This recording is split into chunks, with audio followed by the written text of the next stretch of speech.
Complexity has overpass as kind of their bread and butter map, and I want to break down a very unique strategy they actually have. So right here, this is something that they run very oftenly, and what you're going to see here is 5 here towards this mid area, or rather 4, and the goal here for them, actually, before I actually get into what this will entail, is that their goal here is to actually come all the way through this A side area without using utility, and let me show you how they pull that off.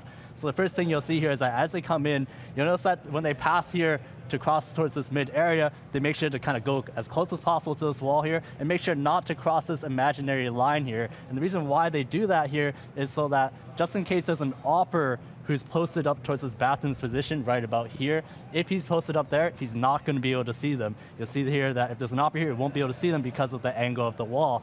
Next thing you'll notice here is that as they come in towards this position, they're all crouched. They're all crouched, moving across towards the left side. And the reason why they do this is because for a CT, the height difference here actually makes it possible for Ts to cross this mid area without being seen. So you'll see that for this player down here who's crouched, if the CT is peeking just a little bit lower, he's not going to be able to see them. And that's the reason why they crouch all the way across when they come over towards this mid position.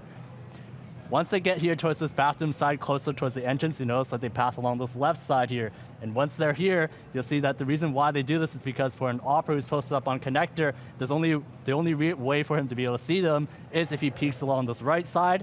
And then as soon as they come over towards this divider side, then they kind of cross sides. So instead of hugging this left side, they now cross this right side. And once they're here, that allows them to basically be able to come up towards the site without being seen from an opera who's posted up down the long site. So this basically allows them to kind of creep all the way towards the A site without using utility at all, just strictly based on their pathing. It looks like my screen has frozen just a little bit, but once they're here at the doorstep, JT is able to find that first kill, and now Grim, he's in positional advantage, has the headshot angle. And the key thing here is because they didn't use any utility, they have all the utility now here for the A site. They can smoke off this, Molotov this, and basically capture the site. So a very interesting strategy from Cole. Has a lot to do with their entry pathing, and just kind of the way they maneuver themselves around the map that allows them to get to the A site without utility.